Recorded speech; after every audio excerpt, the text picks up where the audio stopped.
साथियों, कभी कभी लोग कहते हैं कि ये आदमी पढ़ा हुआ है, वो भी पढ़ा हुआ है, ये सब पढ़े हुए हैं, लेकिन उनमें से कोई कोई आदमी गुणा हुआ होता है। हमारे समय में कहा करते थे, बजाय पढ़ने के अगर आप जाए गुणा हो जाएं तो ज़्यादा अच्छा होता है। जो गूढ़ ज्ञान प्राप्त करना वास्तु के हिसाब से किस तरह से करेंगे आप?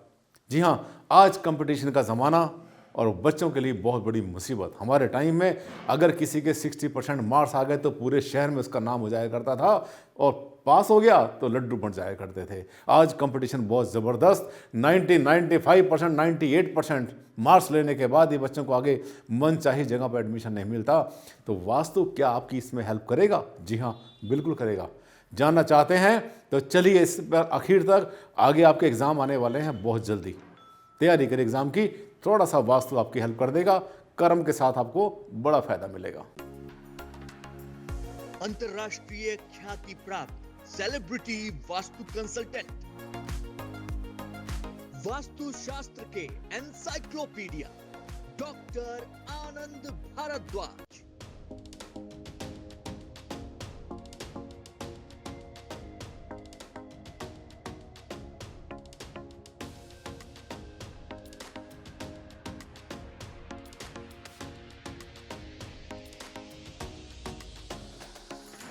नमस्कार साथियों, मैं हूं डॉक्टर आनंद भारद्वाज। बहुत बहुत स्वागत करता हूं आपका अपने इस खास कार्यक्रम में, जिसमें कि आपको बताता हूं वास्तुशास्त्र के वो सब नुक्ते जो आपके आते हैं बहुत ज़्यादा काम। जी हाँ, आज मैं बात करने वाला हूं स्टडी के बारे में, स्टडी रूम के बारे में, स्टडी टेबल के बारे में और स्टूडेंट्स के बारे में। साथियों, पढ़ाई की अपनी अपनी वैल्यू होती है। आनंद भारद्वाज का आप समझते हैं कि एक अलग ही नाम है, इसलिए आज आप जो शिक्षा लेते हैं वो आगे चल के आपके पीढ़ी दर पीढ़ी काम आती है। और कहा जाता है, बड़े बूढ़े कहा करते थे, जो लिखा जाएगा वो पढ़ा जाएगा। पुराने ऋषि मुनि हमारे हुए हैं आदिकाल में, बड़े बड़े ग्रंथ लिखे उन्होंने, वेद लिखे, शास्त्र लिखे और कितना लिटरेचर लिखा उन्होंने। आज हम उसको पढ़ रहे हैं, उसका अनुसरण कर रहे हैं। ज्ञान, बुद्धि और विवेक हमारे साथ चलता है तो हमें मिलता है जीवन में सुख। अब बच्चों के एग्ज़ाम आ रहे हैं, चलते ही रहते हैं। आ क्या रहे हैं, आजकल तो चलते ही रहते हैं एग्ज़ाम। एक एग्ज़ाम ख़त्म हुआ, दूसरा कंपटीशन शुरू, वो ख़त्म हुआ तो सिविल सर्विसेज शुरू, उसको ख़त्म हुआ तो बैंक की सर्विस, ये सब चलते रहते हैं। एग्ज़ाम बहुत ज़्यादा फियरफुल लगता है, डरावना लगता है बच्चों को, लेकिन थोड़ा सा अगर वास्तु के हिसाब से आप चलेंगे तो आप जो मेहनत कर रहे हैं उसका फल मिलेगा। मेहनत तो करनी पड़ेगी, कर्म के बिना तो फल नहीं मिलता कभी भी। आज हम बात कर रहे हैं स्टडी टेबल के बारे में। आप देख रहे हैं आज का टॉपिक बहुत अच्छा, बच्चों के कल्याण का और हर माता पिता के लिए बहुत ज़्यादा काम की बातें इसमें आपके सामने आने वाली हैं। एजुकेशन, ध्यान से पढ़ते हैं बच्चे, बहुत ध्यान से पढ़ते हैं, लगे रहते हैं बुक्स के अंदर बहुत समय तक। लेकिन बहुत बार मुझे कमेंट्स मिलते हैं, ऐसे ऐसे रिव्यूज़ मिलते हैं कि सर, पढ़ाई तो हमारा बच्चा बहुत करता है लेकिन उसके माइंड में रहता नहीं है, निकल जाता है। कोई कोई होता है कि सर पढ़ने के लिए बैठता है, 5 मिनट 10 मिनट के बाद उठ के भागता है, स्टडी टेबल से भागता है। और कुछ लोग ये कहते हैं कि सर बच्चा एक्सपर्ट तो बहुत है, बहुत सब काम कर लेता है, बहुत ज्ञान है, बहुत ज़्यादा शार्प है इसका ब्रेन, लेकिन जब पढ़ाई का नंबर आता है तो वहाँ जाके ज़ीरो हो जाता है। ये कुछ लोग कहते हैं कि नहीं, हमारा बच्चा पढ़ता तो नहीं है, घंटा 15 मिनट, आधा घंटा 2 घंटे पढ़ लिया बस, छुट्टी, और उसके बाद एग्ज़ाम में टॉप करके आता है। बिना पढ़े भी वो टॉप कर जाता है। क्यों? क्योंकि वो गुणता है, वो गुणता है, अपने माइंड के अंदर भरता है और उसको मिलती है वहाँ पॉजिटिव एनर्जी, जहाँ पर बैठ के करता है वो स्टडी। आइए हम भी आपके स्टडी टेबल के आसपास, आपके बच्चे की स्टडी टेबल के आसपास पॉजिटिव एनर्जी क्रिएट करने की बात करते हैं। अब देखिए, अब आप पेरेंट्स भी और बच्चे भी लेकर के बैठे हैं कॉपी पेन, जैसे मेरे हाथ में पेन है। मैं आज आपको बताने वाला हूँ वो पॉइंट जिनसे कि आपका कंसंट्रेशन बढ़ेगा। सबसे पहले आप देख रहे हैं इस टेबल में क्या गलती हुई। इस टेबल में ये गलती हुई कि आप देख रहे हैं ये सब का सब जितना भी है, ये इतना यहाँ पर हैवी इन्होंने स्ट्रक्चर बना दिया। पहली बात, जहाँ पर बैठते हैं पढ़ने के लिए, सामने जो है कोई हैवी, आपके सामने कोई हैवी स्ट्रक्चर नहीं होना चाहिए, कोई वेट नहीं होना चाहिए वहाँ पर। पहली बात ध्यान कर लेना। दूसरी बात, जो भी आपके पास सामने बना हुआ है, इसमें आपने जो भी चीज़ें रखनी है, अब जैसे आपके पास बुक्स है, अपनी टेबल के ऊपर सिर्फ और सिर्फ वही बुक्स रखो जो आपकी करंट में चल रही हैं, ढेर इकट्ठा मत करो। एक बहुत पहले पंजाबी में मैंने कहावत सुनी थी, नपड़ पुत दियां फटियां ढेर। नपड़ पुत दियां फटियां ढेर, इसका मतलब क्या है कि एक ऐसा बच्चा है जो पढ़ता पुढ़ता नहीं है लेकिन ड्रामेबाजी बहुत करता है, ये भी होना चाहिए वो भी होना चाहिए। फट्टी पहले हुआ करती थी, तख्ती बोला करते थे, लिखा करते थे। तो आपने यहाँ पर इकट्ठा नहीं करना, क्लटर आपने इकट्ठा नहीं करना। दूसरी बात ध्यान ये करना। तीसरा, आपकी जो लेडीज़ होती हैं, घर की जो लेडीज़ होती हैं, आप में बहुत सी माताएं बहनें इसमें देख रही होंगे मेरे इसको प्रोग्राम को, उनकी एक शिकायत होती है अपने हस्बैंड से बहुत बड़ी।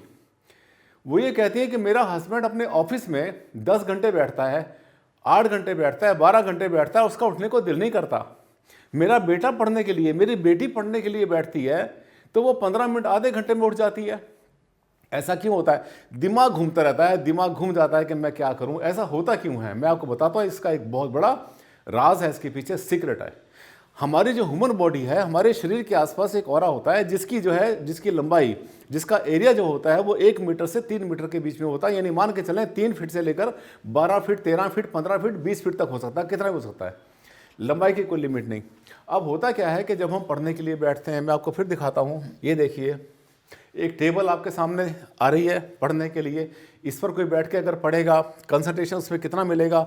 कलर देखिए यहाँ पर, एक तो यहाँ पे डार्क कलर है, जो भी डार्क कलर होते हैं, ब्राउन है, ब्लैक है, डार्क ग्रे है, इससे साथियों बचो आप।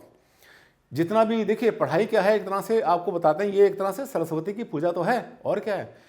यानी सरस्वती माता की पूजा क्या है? पढ़ाई की देवी सरस्वती, उसकी पूजा। आप यहाँ पे अगर डार्क कलर करते हैं, यहाँ पर बहुत गहरे कलर करते हैं जहाँ पढ़ने के लिए बच्चा बैठता है, तो आइज़ के लिए ठीक नहीं है, पहली बात। दूसरा, ये उसके ऑरा को वहाँ पर डैमेज करता है। इसके अलावा आपने बहुत बार ये भी देखा होगा कि अब ये देखिए बच्चा अगर पढ़ रहा है बैठा, अब क्या है कि ये इसके पीछे आप देख रहे हैं, इसके पीछे कोई सॉलिड बेस नहीं है। अगर इसके पीछे मान लिया कोई एक टेबल इसके पीछे हो जो काफ़ी ऊंची हो, अगर इसके पीछे हम जो है टेबल रख देते हैं तो इसको बेस मिलता है। कंसंट्रेट बच्चे क्यों नहीं कर पाते? हस्बैंड आपके क्यों बैठे रहते हैं, आदमी लोग क्यों बैठे रहते हैं ऑफिस में 10 घंटे? एक मोटा फर्क जो मैं ऑरा की बात बता रहा था, हम क्या करते हैं, अपने बच्चों की जो टेबल है उसको बिल्कुल दीवार से चिपका देते हैं, छोटी सी टेबल दे देते हैं, छोटी सी टेबल दीवार से चिपकी हुई।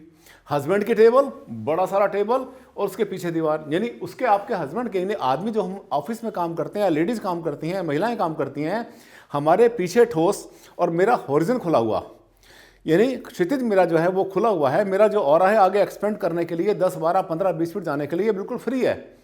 इसलिए वहाँ पर बैठ के आनंद आता है, मज़ा आता है। बड़ी टेबल होती है, बड़ा ग्राउंड होता है खेलने के लिए, पढ़ने के लिए। बच्चे का क्या करते हैं, हम बिल्कुल दीवार से चिपका देंगे छोटी सी टेबल। अब क्या करना, लेकिन यहाँ पर तो परिस्थिति कुछ और होती है, कमरे छोटे छोटे होते हैं, कहाँ रखें टेबल को, सामने ऐसे खुला कैसे रखें? हो सके तो बच्चे की जो चेयर है वो दीवार से लगाओ और सामने उसके खुला रख दो, पहली बात। दूसरी बात, सामने विंडो भी होती है तो भी अच्छा रहता है। या अगर दीवार से लगाना ही है तो एक ध्यान कर लेना, जितनी बड़ी से बड़ी टेबल बच्चे को दे पाएँ उतना अच्छा रहता है, उतना ज़्यादा कंसंट्रेशन उसका बढ़ता है।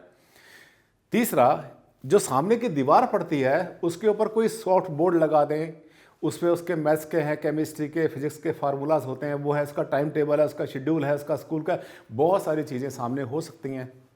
कुछ सेइंग्स हो सकती हैं मोटिवेशनल। तो कहने का मतलब ये कुछ आपको बताया मैंने 5 फार्मूले बच्चों के लिए कंसंट्रेशन बढ़ाने के लिए। अगर इसको आप अमल में लाएंगे तो आप देखना आपके बच्चों का कंसंट्रेशन बढ़ता है और उनको जो है अच्छा उनको अचीवमेंट मिलता है।